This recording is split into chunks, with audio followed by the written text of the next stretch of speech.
Good morning. Good morning. और आप सब कैसे हैं? हमने कल आपको पढ़ाया था, कबीर दास जी के विषय में कल बताया था और उनके पहला जो दोहा था उसके बारे में बताया था। उम्मीद करते हैं वो आपको आ गया होगा। अब इसी क्रम में हम आगे बढ़ते हैं, इनका दूसरा दोहा लेते हैं। तो कबीर दास जी का दूसरा दोहा है, प्रेमी ढूंढत मैं फिरूं, प्रेमी मिले न कोई, प्रेमी को प्रेमी मिले सब विष अमृत होए। इसका अर्थ देखिएगा। प्रेमी मतलब प्रेम करने वाला। मैं अपने प्रेम करने वाले को ढूंढत मतलब खोजते हुए, खोजना, फिरों मतलब घूमना। मैं अपने प्रेम को खोजता हुआ इधर से उधर घूम रहा हूँ। प्रेमी मिले ना कोई, पर इतना ढूंढने के बाद भी मुझे कोई प्रेमी नहीं मिला। प्रेमी को प्रेमी मिले। कबीर दास जी कहते हैं प्रेमी को ही, एक सच्चे प्रेमी को ही, जो एक सच्चा प्रेम करता है उसी को कोई प्यार करने वाला, प्रेम करने वाला मिल सकता है। अब यहाँ पे पहले प्रेमी जो कौन है? पहला प्रेमी मैं, यानी कि प्रेम करने वाला। दूसरा प्रेमी कौन है? यानी कि ईश्वर। ईश्वर भी अपने भक्त को बहुत प्रेम करते हैं। अब क्या होता जब ये दोनों मिल गए, प्रेमी को प्रेमी मिले, जब दोनों भक्त मिल जाते हैं, जब दोनों ही प्रेम करने वाले भक्त मिल जाते हैं, तब क्या होता है? सब विष अमृत होए। उस समय सारा विष जो है वो अमृत बन जाता। अब विष क्या है? मनुष्य की पीड़ा, मनुष्य के विषाद क्या हैं? ये उसके बिल्कुल विष हैं, उसके जीवन के विष हैं, उसके विषाद, उसके दुख, उसकी पीड़ा, सब विष अमृत हो। जब ईश्वर का प्रेम व्यक्ति को मिल जाता है तब क्या होता है? सारे पीड़ा, सारे दुख जो हैं हमारे आनंद में परिवर्तित हो जाते हैं। तब हमें सुख की प्राप्ति होने लगती है। एक बार फिर से इसका अर्थ देख लीजिए। कबीर दास जी बोलते हैं कि मैं अपने प्रेमी को ढूंढते हुए इधर से उधर फिर रहा था, पर मुझे कोई प्रेमी नहीं मिला। लेकिन जब मुझे वो प्रेमी मिल गया तो उसके मिलते ही क्या हो गया? मिलते ही, यानी कि जब ईश्वर की प्राप्ति हो गई, ईश्वर के प्रेम की प्राप्ति हो गई, तो उसके मिलते ही क्या हो गया? उसके मिलते ही जीवन के समस्त जहर, जो हमारा विष था, यानी कि जो हमारी पीड़ा थी, हमारे कष्ट थे, वो सब दूर हो गए। सब विष अमृत होए। सारे दुख जो हैं आनंद में परिवर्तित हो गए। मैं यहाँ पे अहंकार के रूप में भी प्रयुक्त हुआ है। मैं यानी कि मैं जब तक अहंकारवश ईश्वर को खोजता रहा, मुझे ईश्वर नहीं मिले। लेकिन जब हमारे अंदर ज्ञान की उत्पत्ति हुई और हमारा अहंकार दूर हो गया, तब हमें ईश्वर मिल गए। और जैसे ही ईश्वर मिले, मेरे जीवन के सारे विषाद जो हैं, सारे दुख जो हैं, वो आनंद में परिवर्तित हो गए। दूसरा देखिएगा। दूसरा क्या है इनका? हस्ती चढ़िए ज्ञान की सहज दुलीचा डारे, स्वान रूप संसार है भूखन दे ठक मारे। हस्ती मतलब हाथी। हस्ती चढ़िए, चढ़िए मतलब चढ़ जाना। ज्ञान की, ज्ञान रूपी जो हाथी है उसकी सवारी करो। सहज दुलीचा डार, दुलीचा मतलब आसन। सहज मतलब स्वाभाविक रूप से जो आसन होता है, स्वाभाविक आसन, जो प्राकृतिक आसन है, सहज आसन डाल लो, लगा लो। हस्ती चढ़िए ज्ञान की सहज दुलीचा डार, एक सहज आसन लगाकर ज्ञान रूपी जो हाथी है उस पर समाधि लगा लो, उस पर बैठ जाओ, आसीन हो जाओ। स्वान रूप संसार है। यहाँ पर स्वान का मतलब क्या है? स्वान कुत्ते के लिए प्रयुक्त किया गया। स्वान रूप, रूप मतलब उसकी भांति। स्वान रूप संसार है। ये संसार क्या है? एक कुत्ते की भांति है। भूखन दे झक मारे, इसको भौंकने दो। भूखन मतलब भौंकना। भूखन दे झक मारे, जब ये भौंक भौंक थक जाएगा तो अपने आप चुप हो जाएगा। तो स्वान रूप संसार भूखन दे। अब इसका गूढ़ अर्थ क्या है? गूढ़ अर्थ इसका ये है कि जब कोई साधक ज्ञान प्राप्ति के लिए जाता है, उसको ईश्वर प्राप्ति के लिए या ईश्वर से मिलने के लिए, कोई अच्छा कार्य करने के लिए जब वो अपने मार्ग पर आगे बढ़ता है, उस समय क्या होता है? सारा संसार उसकी आलोचना करने लगता है, उस पर व्यंग करने लगता है, उस पर कटाक्ष करने लगता है। ये जो कटाक्ष करने वाले लोग हैं, इनको कबीरदास ने कुत्ते की भांति बताया है और कहा है हमें इनकी परवाह नहीं करनी चाहिए। उस व्यक्ति को जो अच्छे मार्ग पर जा रहा है कुछ अच्छा करने के लिए, उसको इनकी परवाह नहीं करनी चाहिए। क्यों? क्योंकि ये बोलते रहेंगे और बोल के अपने आप ही चुप हो जाएंगे, और अगर हम इनकी तरफ परवाह करेंगे तो हम अपने समय को व्यर्थ गंवाएंगे। आपने एक चीज़ अनुभव की होगी, यहाँ पे हाथी और कुत्ते का उदाहरण क्यों दिया गया, कभी देखिएगा लाइव। अगर ना अनुभव किया हो तो आगे कीजिएगा अनुभव। जब कहीं से हाथी निकलता है तो अगर वहाँ पर कुत्ते खड़े हैं तो वो हमेशा भौंकने लगेंगे, स्वाभाविक रूप से वो भौंकने लगते हैं। लेकिन हाथी क्या करता है? हाथी उन कुत्तों की तरफ ध्यान नहीं देता। हाथी मदमस्त होकर अपनी राह पर आगे आगे आगे आगे बढ़ता रहता है। इसी प्रकार हमें भी हाथी की प्रकार अगर कुछ जीवन में प्राप्त करना है, अगर जीवन में अपने लक्ष्य को प्राप्त करना है, तो हमें भी इन आलोचना करने वाले, ये जो भला बुरा कहते हैं, इन लोगों की बातों की तरफ ध्यान नहीं देना चाहिए और अपने मार्ग की ओर अनवरत रूप से आगे बढ़ते रहना चाहिए, क्योंकि हमें उसी मार्ग से ज्ञान की प्राप्ति होगी और वही मार्ग हमारे लक्ष्य प्राप्ति में सहायक होगा।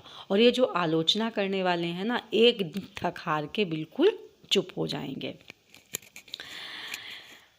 एक बार फिर से देख लीजिए, कबीरदास जी बोलते हैं कि अगर हमें वास्तव में ज्ञान की प्राप्ति करनी है तो हमें सहज आसन, जो सहजता का आसन है, यानी कि धैर्य का जो आसन है, उस आसन पर बैठना होगा। और उसी के साथ में क्या एक चीज़ पर और ध्यान देना होगा कि हमें लोगों की आलोचनाओं, लोगों के कटाक्ष, लोगों के व्यंग की तरफ ध्यान नहीं देना चाहिए और अपने मार्ग की तरफ आगे बढ़ना चाहिए, क्योंकि वो व्यक्ति एक ना एक दिन खुद ब खुद चुप हो जाएंगे। अगला देखिएगा, अगला दोहा है, पका पकी के कारणे सब जग रहा भुलान, निरपक होई के हरि भजय सोई संत सुजान। अब इसका अर्थ देखिए। पहला इसका वर्ड है पखा पखी। इसका पखा पखी का अर्थ होता है पक्ष और विपक्ष। पखा पखी के कारणे, कारणे का मतलब कारण। सब जग रहा भुलान, भुलान मतलब भूला हुआ। तो कहते पखा पखी, पक्ष और विपक्ष के कारण ये समस्त संसार अपने वास्तविक उद्देश्य को भूल गया है। अब आप ये चीज़ नोटिस करेंगे, किसी बात के दो ही तर्क होते हैं, दो ही मत होते हैं, पक्ष और विपक्ष। एक व्यक्ति क्या है, पक्ष की ओर उलझा है, अगला व्यक्ति क्या है, उसके विपक्ष में उलझा हुआ है। और इस विपक्ष और पक्ष में उलझने के चक्कर में हम अपने आप को सही साबित करने की कोशिश करते रहते हैं और उस कोशिश में हम अपने असली उद्देश्य को भूल जाते हैं। अब क्या अगली लाइन है, निरपक होय के हरि भजय। निरपक यानी कि निष्पक्ष होकर, निरपक होय के हरि मतलब ईश्वर, निष्पक्ष होकर यानी कि जो पक्ष और विपक्ष दोनों में से किसी को नहीं मानता और निष्पक्ष भाव से ईश्वर का भजन करता है, हरि का भजन करता है, हरि को ध्यान करता है, सोई संत सुजान। वही व्यक्ति सच्चा, संत सुजान का मतलब होता है सच्चा मनुष्य। तो वही सच्चा मनुष्य है, वही सच्चा ज्ञानी है। एक बार फिर से अर्थ देख लीजिएगा। ये संपूर्ण संसार पक्ष और विपक्ष में उलझकर अपने वास्तविक ज्ञान को, इस संसार में वो क्यों आया है, इस बात को, अपने लक्ष्य को भूल गया है। लेकिन जो निष्पक्ष होकर हरि का, ईश्वर का भजन करता है, वही वास्तव में सच्चा ज्ञानी पुरुष है और वही वास्तव में सच्चा ईश्वर भक्त है।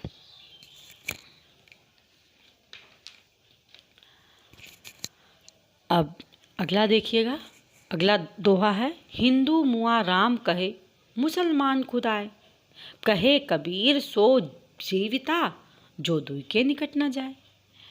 हिंदू मुआ, मुआ मतलब मरना। हिंदू मुआ राम कहे, हिंदू क्या करता है? राम राम राम राम राम राम, उम्र भर राम राम कहते हुए क्या होता है? अंत में मर जाता है।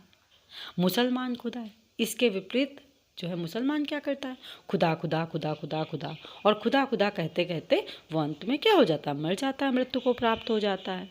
कहे कबीर सो जीविता, जीविता मतलब जीवित है, सो मतलब वो।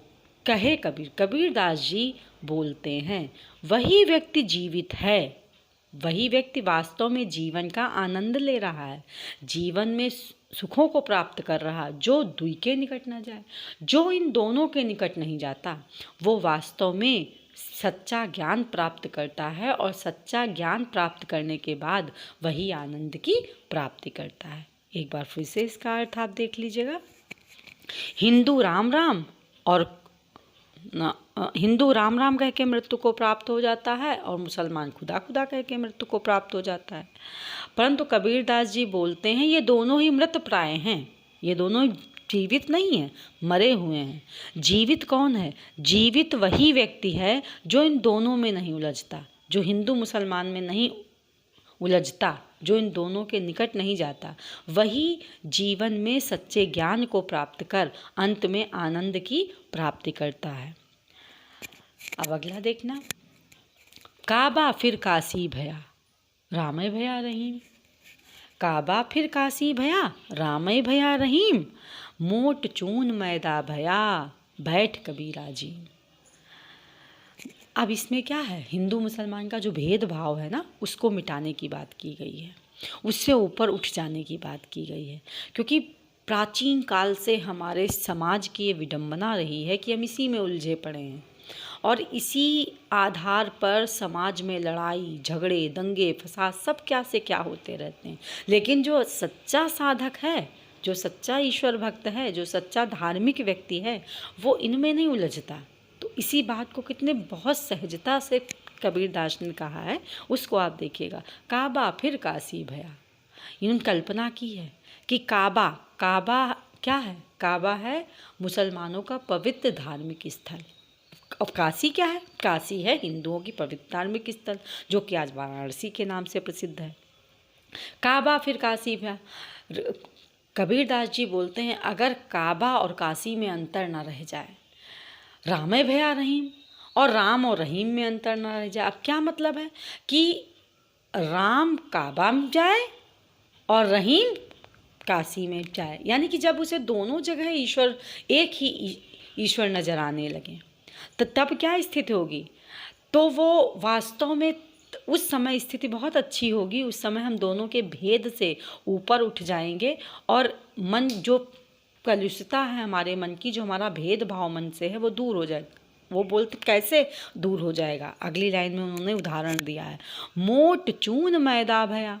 मोट चून यानी कि मोटा, मोट चून मतलब मोटा आटा, मोट चून मैदा भया। जब मोटे आटे को हम दोबारा पीस देते हैं, फिर पीस देते हैं, फिर पीस देते हैं, तो क्या बन जाता है? उसको छानते हैं, फिर छानते हैं, फिर छानते, क्या बन जाता है? वो पतला, बिल्कुल पतला मैदा बन जाता है। बल्कि मैदा बना आटा से ही है, अलग अलग से नहीं बनता है। लेकिन कबीरदास बोलते हैं उसी से बना हुआ है। और कबीरदास बोलते हैं जिस मोटे को व्यक्ति अखाद्य समझता है ना, और अखाद्य की समस्या पे उसी को कहते कबीरदास मैं आराम से बैठ के खाता हूँ, यानी कि मैं किसी में नहीं उलझता, मुझे उलझने की ज़रूरत नहीं, क्योंकि मैं जानता हूँ हिंदू क्या है, मुस्लिम क्या है, और मैं ईश्वर को भी जानता हूँ कि ईश्वर एक है। और क्या वास्तव में इसी प्रकार देखिए, गेहूँ से आटा बनता है, और आटे से क्या बनता है? आटे को और पीसते मतलब प्रयास जब हम करते रहते हैं, प्रयास करने के बाद वही आटा मैदे के रूप में परिवर्तित हो जाता है, उसका बीज एक ही है। इसी प्रकार हम भी एक ईश्वर की संतान हैं। आटे का रूप किसी का है तो अगले मैदे का रूप है। तो भिन्न भिन्न है। इस भेद को हमें समझना होगा। जीम का मतलब उसको यहाँ पर जीम का मतलब वैसे खाना होता है, लेकिन यहाँ पर ये नहीं कि हिंदू मुसलमान को खाने का। यहाँ पे तात्पर्य है हम आराम से आनंदपूर्ण जीवन से उसका भोग करेंगे, उपभोग करेंगे उसका। हम बैठ कबीरा जीम, कबीरदास जी कहते हैं मैं फिर बैठ के जीमता, आराम से बैठ के। कबीरदास जी ना जब कभी कबीरदास की विशेषता थी, अगर कहीं मंदिर पड़ जाता था तो ये मंदिर में बैठ के खा लेते थे, सो जाते थे। अगर चलते रास्ते मस्जिद पड़ जाती, थक जाते तो वो ये जो वहाँ रुक जाते थे, खा पी के सो जाते थे। तो इस प्रकार इनके अंदर कोई भेदभाव नहीं था। कहते हैं यही चीज़ मनुष्य को भी समझनी चाहिए और इसके भेदभाव से ऊपर उठना चाहिए। अगला देखिएगा, ऊंचे कुल का जन्मिया जिब करनी ऊंच ना होए, सुबिरन कलश सुरा भरा साधु निंदा सोए। अब इस दोहे में कबीरदास ने जो उच्च कुल और निम्न कुल को, जो जातिगत, हमारे धर्मगत तो हमारे समाज में भेदभाव है ही, लेकिन जातिगत भी भेदभाव है हमारे समाज में। और इस भेदभाव को दूर करने के लिए उन्होंने क्या कहा है, ऊंचे कुल का जन्मिया, ऊंचे कुल यानी कि उच्च कुल, उच्च खानदान, ऊंचे कुल का जन्मिया, अगर ऊंचे कुल में जन्म लेने वाला व्यक्ति, जिब करनी मत कर्म कार्य करना, जिब करनी ऊंच ना हो, यदि उसकी करनी यानी उस कर्म ऊंचे नहीं हैं तो उच्च कुल में जन्म लेना व्यर्थ है। यानी कि व्यक्ति के कर्म ही व्यक्ति के कुल का निर्धारण करते हैं कि व्यक्ति किस कुल का है। यानी कि अहम क्या है, व्यक्ति के कार्य, व्यक्ति के कर्म। अब इन्होंने क्या उदाहरण दिया है, सुबिरन कलश सुरा भरा। सुबिरन मतलब होता है सोने का, सोने, कलश मतलब घड़ा, सुबिरन कलश, सुरा मतलब होता है मदिरा, शराब, भरा यानी कि पूरी तरह से भरा होना। कहते हैं सोने कलश, सोना बहुत ही पावन पवित्र माना जाता है। हम लोगों में, हिंदू में जब क्या होता है, जब मृत्यु होती है तो मुख में सोन डाला जाता है अंत समय। ऐसी मान्यता है कि सोना कभी भी अशुद्ध नहीं होता, लेकिन कबीरदास ने उदाहरण दिया है, अगर सोना इतना पवित्र है और सोने का घड़ा है, लेकिन अगर उसमें शराब भरी है, साधु निंदा सोए, तो वो साधुओं के द्वारा यानी कि सज्जन पुरुषों के द्वारा निंदा ही की जाएगी उस घड़े की, उस घड़े की प्रशंसा नहीं की जाएगी। कि क्यों? क्योंकि उस घड़े में शराब भरी हुई है। शराब क्या है, कर्म है हमारे, और घड़ा क्या है, घड़ा कुल है। घड़े को मनुष्य के कुल की भांति माना गया है और शराब को मनुष्य कर्म की बात। जैसे हमारे कर्म होंगे वैसी हमारी प्रशंसा और हमारी निंदा होगी। इसलिए मनुष्य को अपने कर्मों की तरफ ध्यान देना चाहिए। एक बार इसका अर्थ आप और देख लीजिए। कबीरदास जी बोलते हैं कि ऊंचे कुल में ही जन्म लेने से व्यक्ति ऊंचा नहीं हो जाता, बल्कि उसके कर्म ही उसे उच्च कुल का स्थान प्रदान करवाते हैं। जिस प्रकार सोने के घड़े में अगर शराब रख दी जाए तो उसकी प्रशंसा साधुओं द्वारा उसकी प्रशंसा नहीं होती है, साधु उसकी निंदा ही करते हैं।